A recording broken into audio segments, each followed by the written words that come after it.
Reality dito sa TikTok. Pat umpisa pa lang, ngayon pa lang alam mo na at kailangan mong tanggapin para hindi ka masaktan sa huli. Ayan. Hello guys, I'm Sweet Joy Mura Shop. So medyo may katagalan na rin sa TikTok. Kumikita naman pero minsan na-olats pa rin. Kaya continuous learning talaga dito sa pagti-TikTok natin.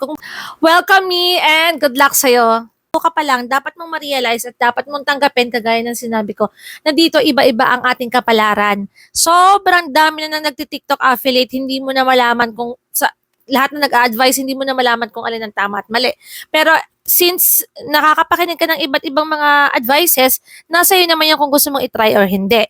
Pwedeng nag-work sa kanya, pwedeng hindi mag-work sa'yo. Pwede naman nag-work sa'yo, pwedeng hindi nag-work sa kanya. Kaya parang feeling ko, Mia, sa observation ko, iba-iba talaga ang destination natin dito, ang kapalaran natin dito. Pero, ang punto, syempre, yung mga consistent pa rin na nag-aaral, yung mga hindi sumusuko, yung post pa rin ng post may views at wala, yung post pa rin ng post may benta at wala, sila pa rin ang tumatagal. 'Di ba? So, anong bottom line? Pag meron ka na advice na napakinggan, tapos ginawa mo, then good for you. Kung nag-work, I did very good palalo ako nag-work sa'yo. Pero kung hindi nag-work, kesa abalahin mo yung sarili mo sa pagko-comment ng mga negative, sinasayang mo lang yung oras mo. Mag-move on ka na lang at mag-try ka na lang ulit ng ibang strategies kesa awayin mo yung ibang mga kagaya namin na nagbibigay lang ng advice based sa aming experience na nag-work sa amin. So yun lang yung gusto ko sabihin. Pwede nag-work sa akin, pwede hindi nag-work sa'yo.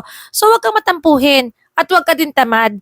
Hindi naman porque may trinay ka na gusto mo yun na kaagad. Ang dami rin namin pinagdaanan. Kaya dapat pagdaanan mo rin. Ngayon, kung nakaswerte ka naman and then good for you, ituloy mo lang yan. Walang susuko, laban lang.